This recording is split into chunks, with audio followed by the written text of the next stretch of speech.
how do we balance? I don't know if balance is the right word, but how do we harmonize all the things we love doing in the world, all the things we love being in the world, and all the people that we love and care for? Our partners, our families, our children, our values, our vocations, our purposes, our drive, our vision and mission for ourselves.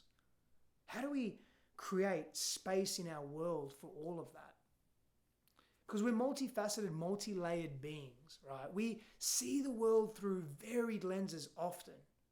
And we have needs. We have wants and we have desires. Now, not everyone wants to be in a relationship, and not everyone needs to be in a relationship. And sometimes that comes from a really healthy, deliberate choice and place. I know there's been many times where I've said, you know what? Singledom. It's just me. And I've deliberately been single and it's been fantastic. And there's been times where I said, you know what? It's time for partnership. This is the next evolution of me. And there are people that really yearn to be in partnership. Or let me go back. There are people that don't want to be in partnership for unhealthy reasons because they're scared to be hurt. But they yearn for it, they desire it, but they don't do it.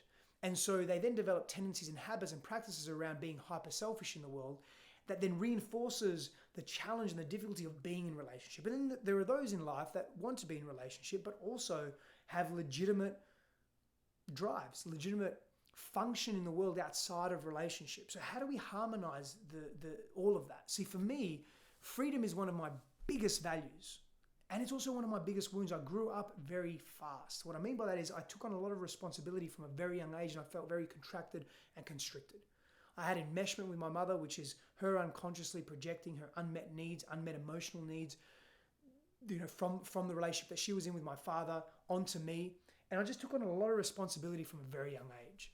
And so growing up, I got involved in extreme acts of sexuality, debauchery, prostitution, cheating, infidelity, like group sex, and nothing wrong with any of these things, but it came from a place of wound. It came from a place of, I need to compensate and feel free, and I just needed that in excess. I was gluttonous for it. I was so deep in hedonism that I didn't know anything else. I didn't want to know anything else. My career suffered. My money, cash flow suffered. My access to resources suffered because of these wounds that I wasn't really dealing with.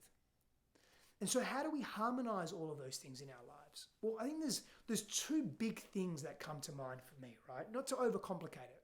I could say many more, but if I just chose two, and you'll hear me on repeat for the first one, and I've said this before, but this is the most important one. We have to do our inner work. We have to get ourselves to a point where that thing of freedom becomes a value, not a wound. And so our come from is coming from a place of, I'm choosing this deliberately from a healthy place within myself. I'm not over-reliant on it, hyper-reliant on it. I'm not trying to mask an undesirable state or feeling such as fear or sadness or anger. I'm just really connected to this thing called freedom and what I make that mean, right? As opposed to coming from a place of, I'm in avoidance. And so when we know ourselves and we do our inner work, what tends to happen is the choices that we make come from a healthier, more sustainable place. They don't come with so much friction and tension, right? So doing your inner work and dealing with your demons, essentially is what it is, and dealing with your pain and your fear, it fucking liberates you. Liberates you to the point where you don't need to act as if you're in a lose-lose situation. You don't need to fight for your desires, and you don't need to fight for what's important to you anymore, so to speak. That's not to mean to stand for what's important and you don't make choices in alignment with that truth. It means you don't have to be in this constant fight and friction around it all. So that's number one for me, is really doing your inner work. And number two, and I'm probably going to give you three here actually, but number two is communication.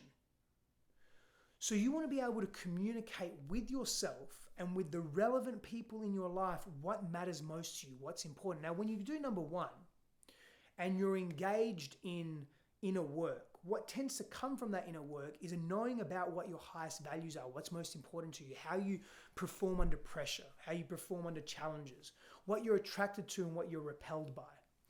And then you're able to communicate that to the people that matter to you, whether it's your children, your partner, your family, your co-workers, your employees, if you're an entrepreneur and a business owner, your boss, or whoever it may be, right? And you can communicate that from a place of clarity, because clarity is king. When you can be clear in what your desires are and you give other people the opportunity to meet you in that truth and clarity, guess what happens? They see you and they can then make a very authentic, genuine decision and say, you know what, that works for me or it doesn't. But it's better to know the truth. It's better to know exactly what's going on as opposed to trying to mold and shape yourself into what someone else wants, whether it's your wife or your boss or your children, and then cultivating and building resentment and hate and anger and frustration that you project consciously and or unconsciously onto them. And you live ultimately a miserable life. So it doesn't become, when you're doing what you love and you're real with what you love and you are able to come from a really healthy place and communicate directly and clearly, guess what happens? You stop being such an asshole in the world. You stop being angry and frustrated. People can see you for who you are. You're just generally a happier person. That's really what happens.